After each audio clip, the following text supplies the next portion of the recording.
que je vais vous raconter, c'est l'histoire d'un bouc émissaire. Judy Kayel, victime de ses tatouages et de ses dreadlocks. Triste réalité. Yeah. Ayebine likambote akoyine pula mabe akenda kikoluka vina ndenga mosala ponzo te tondane batatuage butupe na balok sakweyi.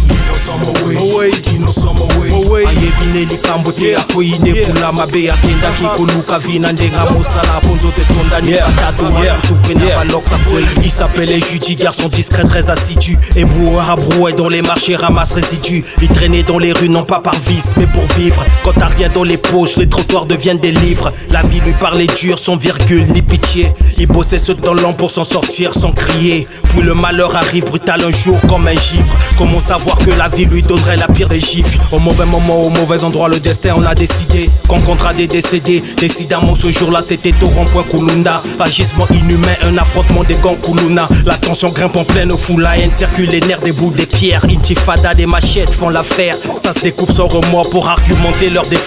Certains tombent, d'autres scènes, la violence fait jurisprudence. Des flaques de sang, la débandade, c'est sauf qui peut quand la police et DGSP débarquent. La fuite est générale, les malchanceux on les embarque. Le pauvre Judy est confondu, son profil aurait fait défaut. L'aspect d'un suspect innocent dans le suspense.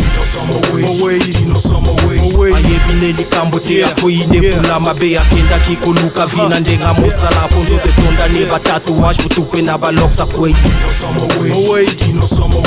Ayebine likambote akoyine pula mabe akenda kikoluka vina ndenga mosala ponzo te tondane batatuage butupe na balok sakweyi. Ce chaos ne le concerne pas, la police ne l'écoutera pas. Les tatouages et dreadlocks ont causé préjudice. Ces signes corporels pour les keufs sont des indices. Le pauvre Judy Kayel devra donc subir le supplice. Parmi d'autres incarcérés, ils disent qu'il est complice. Ici le style devient un crime si tu ne peux te défendre. Quand t'as personne pour témoigner dans les geôles tu vas fondre. Menottes serrées, regard de peur, silence obligatoire. Il crie son innocence en prison loin du purgatoire. Personne n'écoute son histoire, incarcéré sans défense, son voix imposante sur la toile. Il est derrière les barreaux, Judy n'a pas de parents.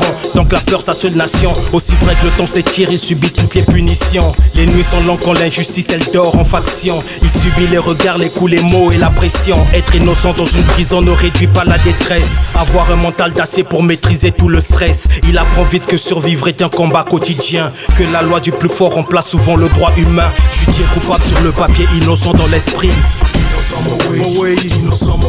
Ayebine likambote akoyine pula mabe akenda kikoluka vina ndenga mosala ponzo te tondane batatuage butupe na balok sakweyi.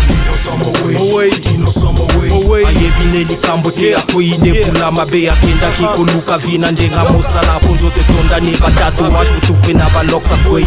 Mabe penza, triste réalité, à l'attention de tous et les autorités en particulier. Porter des tatouages ou des dreadlocks n'est pas synonyme de délinquance. C'est un choix, un style pour certains, un état d'esprit. Ne confondez jamais. Si tu veux connaître la suite de l'histoire, je te la raconterai la prochaine fois.